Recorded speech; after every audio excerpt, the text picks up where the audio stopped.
আসসালামু আলাইকুম, কেমন আছেন সবাই? আশা করি সবাই অনেক ভালো আছেন। স্বাগতম সবাইকে নতুন আরেকটা আপডেট ভিডিওতে। আজকের ভিডিওতে দেখাবো কিভাবে জাতীয় বিশ্ববিদ্যালয় অনার্স ফাইনাল ইয়ারের সিজিপিএ পয়েন্ট দেখবেন। Step by step A to Z সকল কিছু দেখাবো আজকের এই ভিডিওতে। তো চলুন কথা না বলে ভিডিওটি শুরু করি।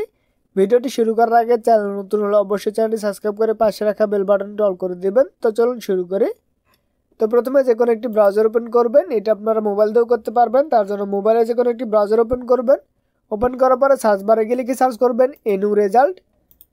লিখে সার্চ করার পরে সর্বপ্রথম যে ওয়েবসাইটটি পাবেন সেটি ওপেন করবেন। ওপেন করার পরে এমন একটি ইন্টারফেস দেখতে পাবেন। এখানে দেখতে পাচ্ছেন রেজাল্ট আর্কাইভ, এখানে ক্লিক দিবেন। ক্লিক দেওয়ার পরে এমন একটি ইন্টারফেস দেখতে পাবেন। এখানে দেখতে পাচ্ছেন অনার্স, এখানে ক্লিক দিবেন। ক্লিক দেওয়ার পরে এখানে দেখতে পাচ্ছেন নিচের দিকে একটি অপশন আছে, এখানে ক্লিক দিবেন।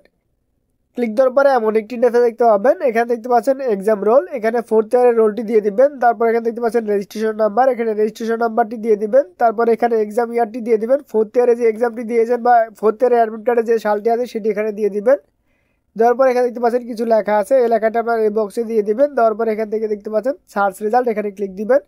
ক্লিক দেওয়ার পর আপনাদের সামনে সিজিপি পয়েন্ট আপনারা দেখতে পাবেন। রেজাল্টের পরে 3 থেকে 7 দিন আপনারা অপেক্ষা করবেন। 3 থেকে 7 দিনের মধ্যে এটা আপডেট করে দেওয়া হয়। 3 থেকে 7 দিন পরে আপনারা এটি দেখতে পারবেন। তো আশা করি আপনারা বুঝতে পেরেছেন। যদি বুঝতে কোনো প্রকার সমস্যা হয়ে থাকে বা কেউ রেজাল্ট দেখতে না পারেন তাহলে আমাদের সাথে যোগাযোগ করবেন, আমরা আপনাদের রেজাল্ট দেখে দেওয়ার চেষ্টা করব।